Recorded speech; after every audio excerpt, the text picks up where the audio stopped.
नमस्कार friends.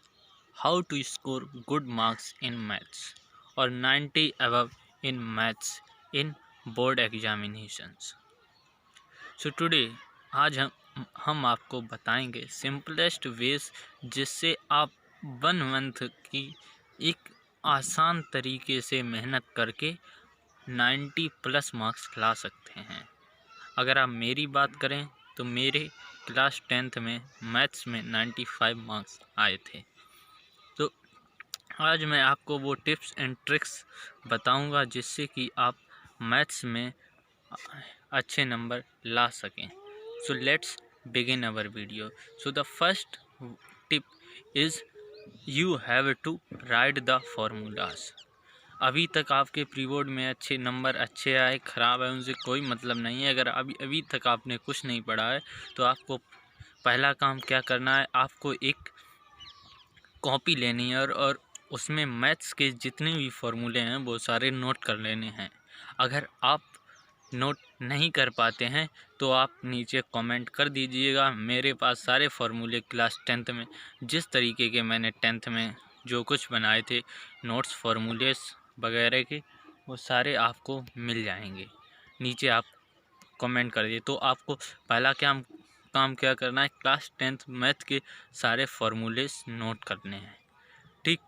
Second काम क्या करना है, सेकंड काम देखिए, प्री बोर्ड में आपके नंबर कम आए कुछ नहीं, आपको क्या करना है, पूरा बुक खोलकर पूरे चैप्टर को पढ़ना नहीं है, पूरे चैप्टर को रिवाइज नहीं करना है। सिर्फ आपको क्या करना है, फॉर्मूले पूरे लिख लिए, उनको याद कर लें। एक बार याद कैसे करें, एक बार आपने उनको पढ़ लिया, फिर मान लो आप कहीं घूमने जा रहे हैं तो अपने माइंड में उसे रिकॉल करें कि फर्स्ट चैप्टर में ये वाला फार्मूला था, सेकंड चैप्टर बैंकिंग उसमें क्या फार्मूला था, P/T/2400 n/n+1/2400 ये था फार्मूला। P/n/n+1/2400। तो ऐसे ही आप चलते जा रहे तो आप उन फार्मूलेस को रिकॉल, तो फिर उससे क्या होगा, जो फार्मूलेस हैं वो आपको पूरी लाइफ टाइम के लिए याद हो जाएंगे।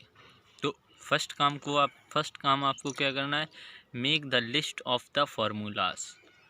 Second work, you have to recall these formulas while moving or going through alone. Third thing, you have to solve the sample papers. आपको सैम्पल पेपर सॉल्व करने होंगे। जितने ज़्यादा आप सैम्पल पेपर सॉल्व करेंगे मैथ में बोर्ड में उसी प्रकार के क्वेश्चन आते हैं। हर साल एक ही टाइप के क्वेश्चन बोर्ड में आते हैं।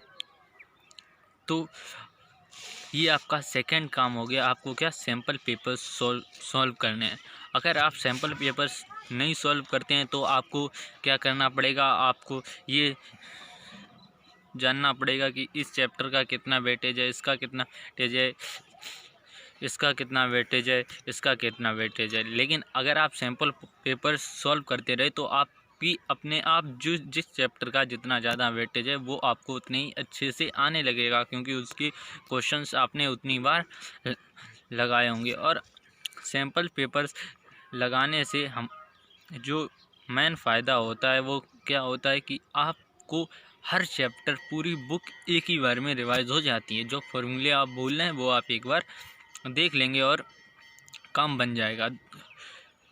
तीसरा काम क्या, सैम्पल पेपर्स के बाद आपको अपने माइंड में रिकॉल करना है कि इस टॉपिक से मल्टीपल टाइप के क्वेश्चन, किस टाइप के क्वेश्चंस बन सकते हैं। देखिए, हर एक टाइप का क्वेश्चन आपको प्रिपेयर कर लेना है। एक आधी टाइप का एक टाइप का एक क्वेश्चन, बस इतना इनफ है। इससे आपकी ये कोई बड़ा काम नहीं है, बहुत ही इजी टास्क है।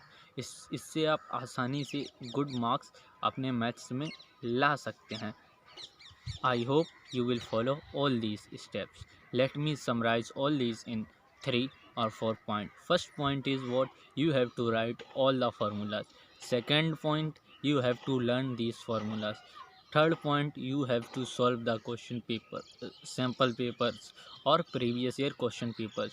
Fourth point, you have to recall what type of questions can be made from a particular topic. That's it. Thanks for watching. Thanks a lot. Bye bye.